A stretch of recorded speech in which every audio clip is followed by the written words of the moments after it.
L'Afrique, berceau de l'humanité, l'Afrique, berceau des civilisations. Si cette palme revient encore au continent africain et à ses populations, il n'en demeure pas moins que pendant longtemps, la tendance a été de lui dénier tout esprit de créativité, d'invention, voire d'innovation. Une vraie injure faite au peuple africain. La lampe électrique, la capsule à bouteille, l'ascenseur, la machine à dactylographier, le stylo à encre, la tondeuse à gazon, l'appareil de respiration, pour ne citer que celles-ci, sont toutes des inventions nées d'Afro-Américains. Même encore aujourd'hui, les inventeurs, les créateurs de solutions nouvelles existent bel et bien en Afrique. Cheikh Anta Diop, par ses recherches sur la civilisation égyptienne, a pu rendre compte de l'évolution des peuples noirs africains dans le temps et dans l'espace. Plus récemment, Viron Mankou, inventeur congolais, a conçu à 25 ans la toute première tablette numérique tactile africaine baptisée Weissi. Le duo Mokhtar Dambélé du Burkina Faso et Gérald Diko du Burundi a inventé un savon anti-palustre. Avec cette invention, ils ont été les premiers non-africains à remporter le Global Science Venture Competition, un concours organisé par l'Université Berkeley de Californie aux États-Unis. Avec ce savon, le paludisme va connaître du recul. Dans le même registre, la potion Happy Palud du béninois Valentin Agon a reçu bien de lauriers en Europe et aux États-Unis. Médaillé d'or africain d'Othello, Joseph Orega est professeur de mathématiques des lycées et collèges. Il est l'inventeur de l'application pédagogique d'Othello, ce sport cérébral. L'esprit scientifique de l'enseignant l'a amené à dompter ce jeu venu d'Asie, né au XVIe siècle au Japon. L'Othello, plus qu'un jeu, un outil. Je vais amener les élèves à comprendre que lorsqu'on a une formule, cette formule peut s'adapter à tous les milieux. Ici, par exemple, cette formule que j'ai utilisée, A-B. Regardez, quand vous tournez, nous avons un cercle, des centres hauts et des rayons 1. Parce que les deux cases entre eux, c'est 1 cm. Donc, à partir d'ici, lorsque nous sommes sur le chapitre du cercle, à partir de ce cercle, tous les points qui sont sur le cercle appartiennent au cercle. Tous les points qui ne sont pas, qui sont à l'intérieur n'appartiennent pas au cercle et à l'extérieur. Donc, du coup, quand nous allons jouer, on va utiliser la symétrie centrale. Un chiffre après la virgule, 2 chiffres après la virgule, 3 chiffres après la virgule. Donc c'est ce que nous appelons les encadrements. Quand l'enfant sort de là, il n'a plus de problème avec les maths. Lorsque nous sommes, vous voyez, quand je place le pion là, je suis en diagonale. Et quand nous avons le cercle des centres hauts et des rayons R, le point, la droite, tu passes ici, on l'appelle la tangente. Donc l'enfant comprend que quand la droite qui est là, s'appelle en tangente. Quand je suis en première ou en terminale, je l'appellerai l'asymptote oblique. Et du coup, ça marche. En quête de cet esprit scientifique, l'enseignement d'Othello dans certains établissements suscite un engouement réel. Ça nous permet de comprendre les mathématiques et ça nous permet de bien étudier et de bien mieux réfléchir. Ça nous aide à comprendre et puis ça nous permet de réfléchir un peu plus. Et surtout les cours de maths surtout. Dans la pédagogie, je dis que ça amène les enfants plus au niveau de la rétention, puisque c'est un jeu mathématique. Or, qui parle de mathématiques, il parle aussi du psychique, du neurone. Et lorsque, par exemple, les enfants arrivent à manipuler les outils mathématiques, ils ont plus de facilité quant aux autres matières, que ce soit en littérature et aux autres sciences. En pleine réforme du système éducatif ivoirien, les décideurs veulent saisir l'opportunité Othello. Notre école a besoin de valeurs. Notre école a besoin de faire la promotion du changement de comportement.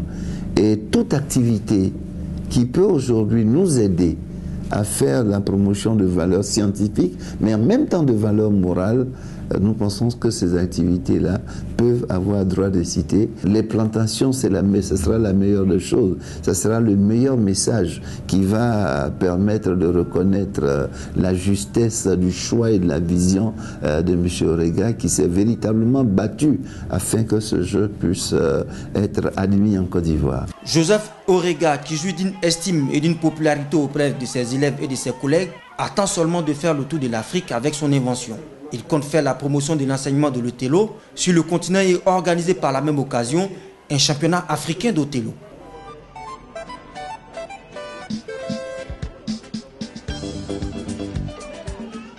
Dr Djabakan, lui, ne sait rien d'Othello.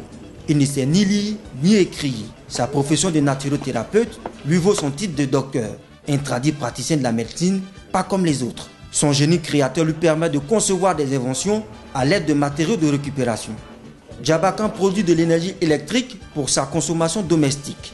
De toutes ces inventions, la plus curieuse reste l'appareil médical qui permet de diagnostiquer le mal dont souffre le patient. On va te consulter pour chercher les maladies qui sont dans le corps. Oui, l'appareil dit qu'il a problème de l'estomac, ça veut dire problème de ulcère. Et c'est où on arrive à voir ça? Tu vois les pointes, quand on tousse, ou ça bouge beaucoup, ça veut dire qu'il a mal. Mais quand il n'y a pas quelque chose, tu vois ici ça ne bouge pas. Ça veut dire qu'il n'y a rien. Mais quand le mal est là, il bouge beaucoup. C'est sur ça là, on découvre que déjà il a ulcère. Une fois le mal détecté, notre naturothérapeute inventeur se réfère à son registre pour prescrire l'ordonnance médicale. Pour les médicaments, les patients n'ont pas besoin d'aller en pharmacie. Celle du docteur Djabakan existe déjà. Notre inventeur ne démord pas d'ambition.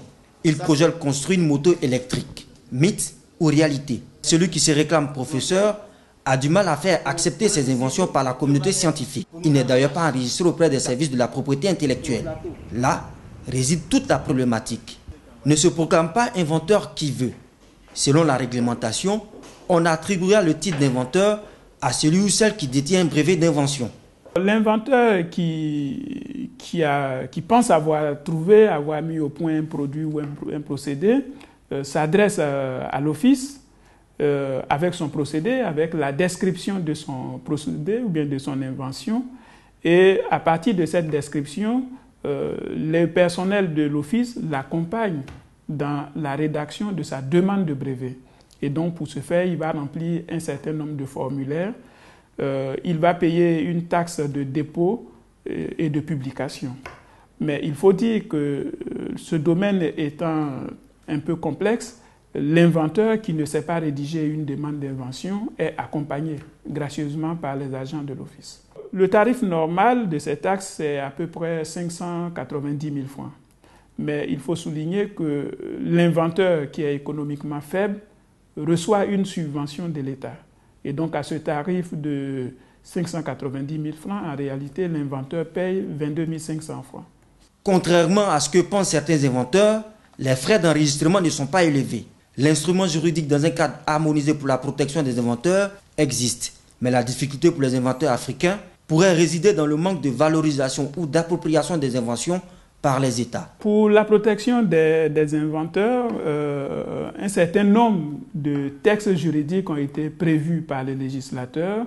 Il y a des textes nationaux et puis des textes internationaux. Pour ce qui concerne les inventeurs spécialement, c'est l'accord de Bangui, qui est une convention sous-régionale qui protège les inventeurs. Donc au niveau local également, il y a des structures d'appui telles que l'OIPI qui sont là pour accompagner les inventeurs dans la protection de leurs œuvres. L'Office ivoirien de la propriété intellectuelle ouvre en 2014 une banque de données qui va permettre aux inventeurs l'accès à 80 millions d'informations scientifiques. Maîtriser l'information technologique. Le défi est lancé. Cette technologie, Alain Niago Yohou l'a presque domptée. Lui, le détenteur de 4 brevets d'invention.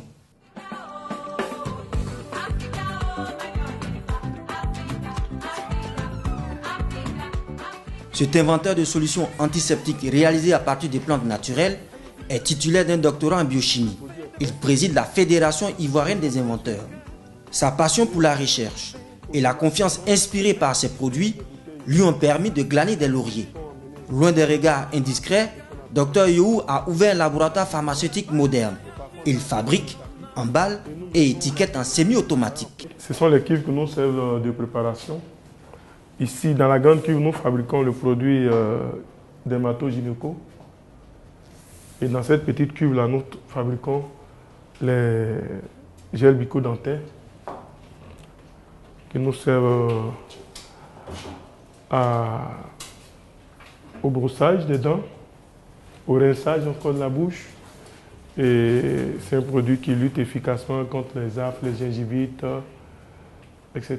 Et tous ces produits-là, vous les avez inventés vous-même? Oui, c'est des produits qui ont été inventés ici. Donc il y a le savoir-faire en Afrique.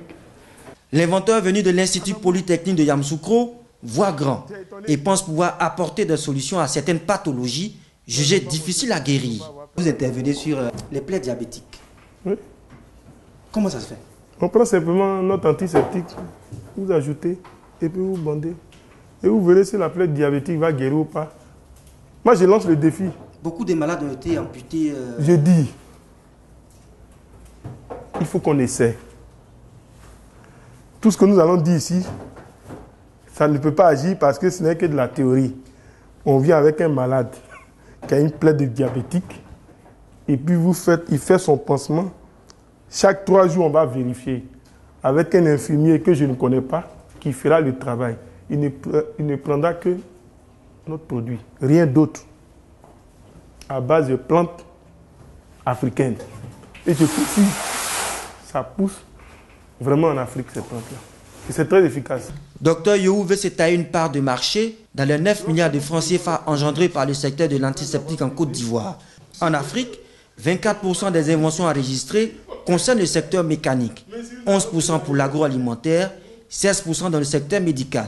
Bien que ces chiffres soient en deçà des attentes, il faut reconnaître le mérite de ces inventeurs. L'Afrique n'a pas beaucoup confiance en ses propres créateurs, puisque nous constatons, de par notre fonction, qu'il existe des inventions locales qui peuvent être valorisées, mais on préfère importer des produits équivalents. Souvent, on s'interroge sur les raisons du décollage rapide de l'Asie, notamment de l'Asie du Sud-Est. Mais il faut dire qu'entre autres raisons, c'est la maîtrise de la technologie. Et la maîtrise de la technologie passe par la maîtrise du système de la propriété industrielle, notamment du système des brevets. Et c'est dans le système des brevets que se trouvent les solutions aux problèmes technologiques.